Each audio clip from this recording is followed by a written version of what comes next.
Day 14, Year 100 of the dawn. The garden within. My beloved is the mountains, and lonely wooded valleys, strange islands, and resounding rivers. The whistling of love-stirring breezes, the tranquil night, at the time of the rising dawn. Silent music sounding solitude, the supper that refreshes and deepens love. St. John of the Cross. I know it sounds weird. It does to me too. But it happened, and when it did, my heart leapt inside my body and I felt like a new woman. I was whole again. It was like the garden was now planted in my heart and was springing up inside of me. The river that flowed in Eden now was flowing from that eternal drop of life-giving water and blood that now streamed into and out of my heart. My innermost parts felt full of love and compassion.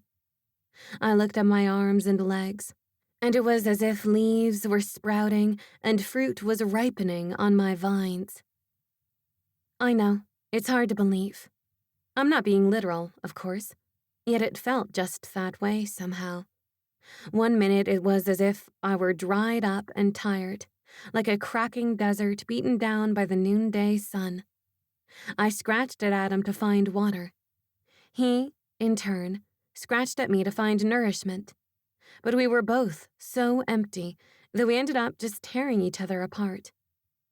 In the garden, it would have never been like that because the presence of God walked among us. On the outside, it became more and more apparent that we needed the nourishment of God again. But there was no way to have it. And now, I had it. I knew I had it. I felt joy rushing through my veins, and the coolest thing about it was that now I had something to give again. I could share my fruit with Adam, and once he ate of the fruit, this life-giving fruit, he would feel alive again too, and we could find each other again like we did in the garden. No more rotten fruit from the tree of the knowledge of good and evil. I had just eaten from the tree of life. Life-giving fruit was mine. I walked back to our tent with a spring in my step. A melody sprang up in my heart. I felt like a bubbling brook. Now I had my own bubble in my own garden with God. I wish I could give you a deeper sense of this inner garden. Think about being really, really, really hot, totally scorched, like you've been wandering in a hot desert for a long, long time, and you've had nothing to drink for days and days and days. Perhaps you have never taken a drink. And then, as you are standing there crying out for water, this fountain bursts forth under your feet and over your head. The water pours into you and through you until you are completely saturated. And then it pours out. And all of a sudden, the cracked, desolate ground gives birth to tender plants. Now instead of moaning and groaning through your chapped lips, you are dancing and splashing in water. Okay, Eve, come on.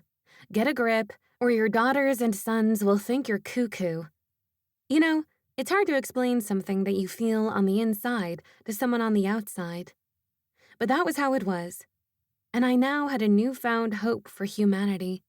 My humanity, where it counted most, at home. I had hope for new love between Adam and me. Before I went to tell him, I felt like hanging out in my own garden for a while. I know it must sound eccentric, but I felt like a new person. I wasn't frustrated at all anymore, nor was I so sad about everything being so hard. I felt comfortable in my own body.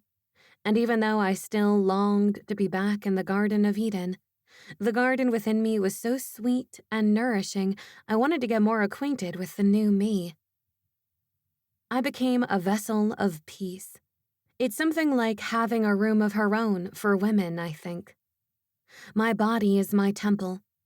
It houses, well, me. I think that as a woman, I had spent so much time trying to take care of everyone else that I just didn't focus enough on myself. The way my naked body felt in the garden, that first morning when I woke up. It was so perfectly toned, and my skin was blemish-free. Now my face had lines from the hot sun, and the corners of my mouth were droopy, not so much from 100+ years of age, but from conflict with Adam and the hardships of taking care of the children, not to mention the monthly visitor. It was all so messy. Nothing was neat and tidy like the garden. I felt as if I needed to go to a spa, but we didn't have those then. Well, not like they will be. We had a hot springs, and I thought I should go there first. You know, celebrate the new quintessential me before I went back to Adam. So I did.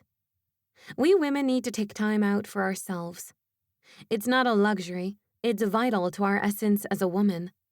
I don't mean we need to get pampered 24/7, and most of the women in the world will never get that opportunity.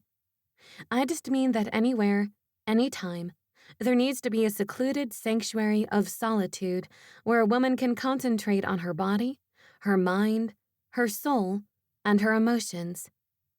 If we could have that time to focus on ourselves, whether we're doing something athletic, or playing a game that strengthens our mind, or spending time in quiet meditation, then we would have so much more to give others. I didn't do this enough until this new garden sprang up inside of me. And then there was a voice inside of me saying you need to spend time alone with God. When I'm alone, it's like I can draw from the spring again. I can center myself. I can exhale the disorder and inhale a new order to my day. So many times, my daughters, you will be unsatisfied. You will think you need a new pair of shoes, even though you've got 20 pairs. Of course, what do I know of shoes? But I do like my many pairs of moccasins. You will think that another day of shopping or getting some more plastic surgery might give you the boost you need. Geez, the world will get weird, won't it?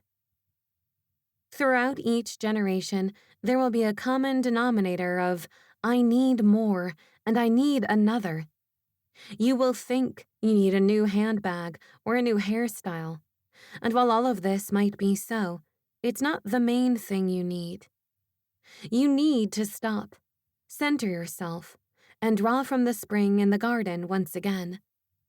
After you do, you will not need 99% of the things you seemed to so desperately need before you were quiet.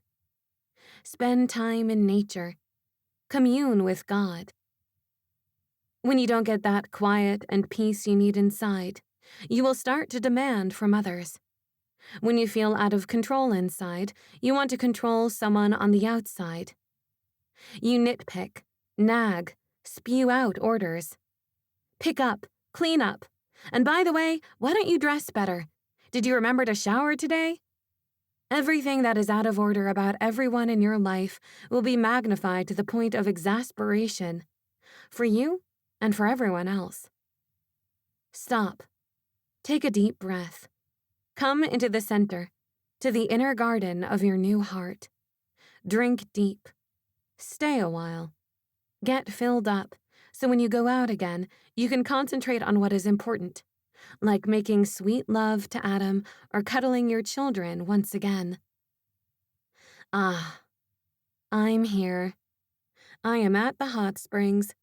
There is no one watching, is there?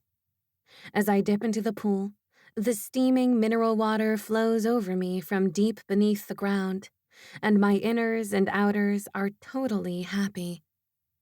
I'm relishing my newfound heart, the calming beat, the soothing in and out of my breathing. I dip into the water 3 times. As my head goes under, I keep my eyes open. I feel like a fetus under the water. I am reborn. I emerge with my exquisite body cleansed. I am awake to the now. I am sacredly centered. I am ready to meet my new Adam. He will be new when he enjoys some of my new fruit. I myself am a garden of satisfactions. Awake, O north wind, And come, O South, blow upon my garden so its spices may flow out. It come to his garden and eat its pleasant fruits. Song of Songs.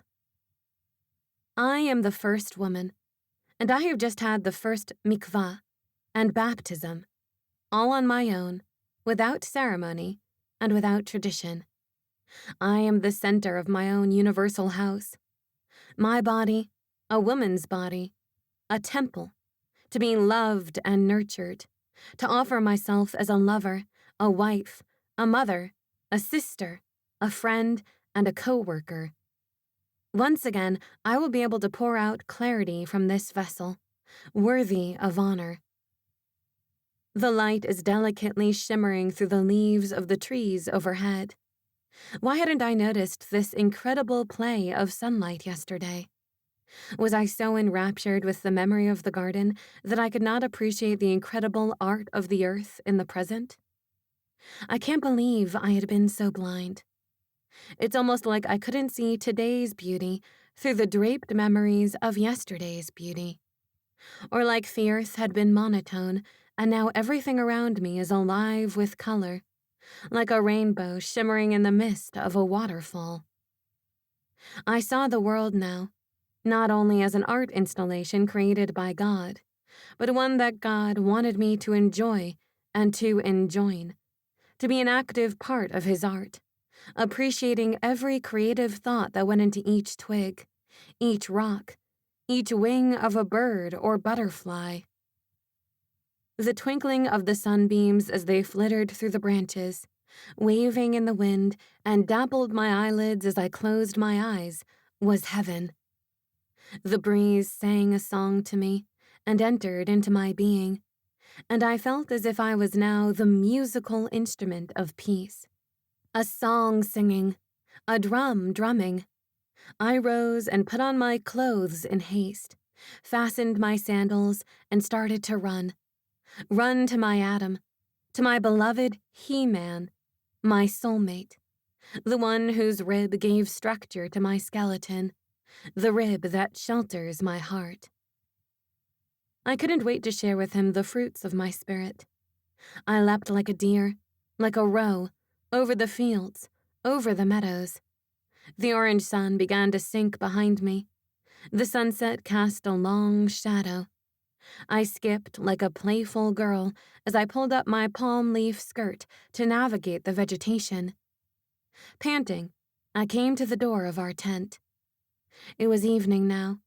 Adam was already in bed, reading by candlelight. The children were asleep.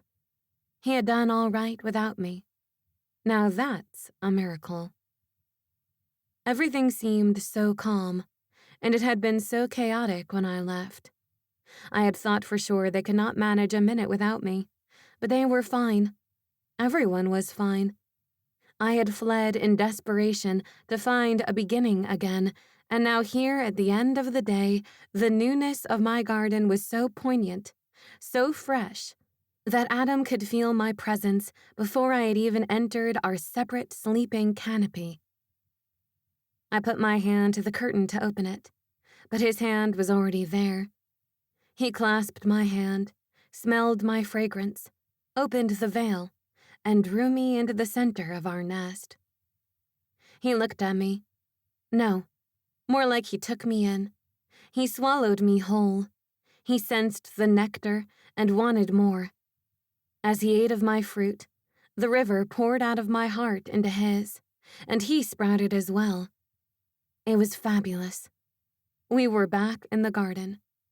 For that moment, the beginning was now, and it seemed like forever. You have ravished my heart, my sister, my spouse. You have ravished my heart with one look of your eyes. How fair is your love, my sister, my spouse. How much better than wine is your love. Song of Songs.